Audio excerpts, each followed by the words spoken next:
শাহাবুদ্দিন তার দুই হাত দিয়ে প্রথম বাঁশের টুকরোটি আলগা করে সরাতে এক কুৎসিত দৃশ্য চোখে পড়ল।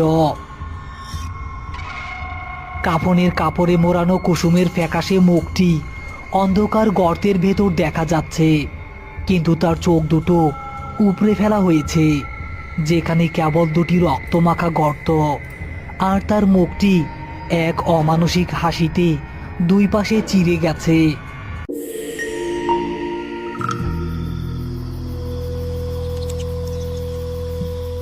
ধুলোডিহি গোরস্থানের চারপাশ ঘন শেওড়া গাছ আর বাঁশঝাড়ে ঘেরা।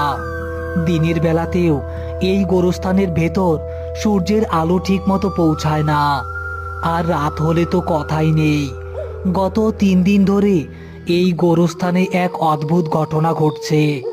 3 দিন আগে বিষপানে আত্মহত্যা করা তরুণী কুসুমকে যেখানে কবর দেওয়া হয়েছে, সেই কবর থেকে প্রতি রাতে এক বুকফাটা কান্নার শব্দ ভেসে আসছে।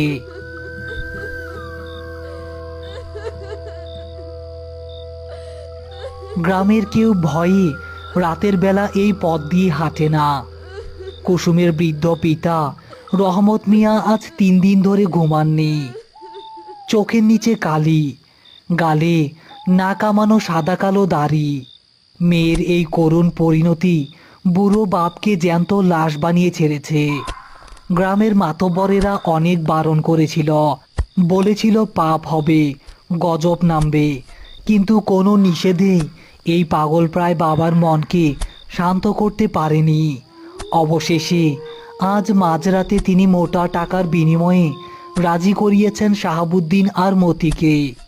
শাহাবুদ্দিন পেশাদার গোরখোদক, লাশ নিয়ে তার কোনো ভয় নেই, কিন্তু তার জোয়ান সঙ্গী মতি প্রথম থেকেই কেমন যেন ভয়ে কুঁকড়ে আছে। শাহাবুদ্দিন ভাই, একটু হাত চালাও। ওই শুনছো না, বাজারের ওই দিক থেকে ওইটা ওইটা আমার কুসুমেরই গলা। রহমত চাচা, খোদার দোহাই লাগে, আপনি আর চিল্লায়েন না, এমনিতেই বুকটা ফাইটা যাইতেছে। উস্তাদ, আমার মনে হইতাছে আমরা ঠিক কাম করতেছি না। এই মাঝরাইতে কবরের উপর কোদাল চালানো বড় গুনার কাম।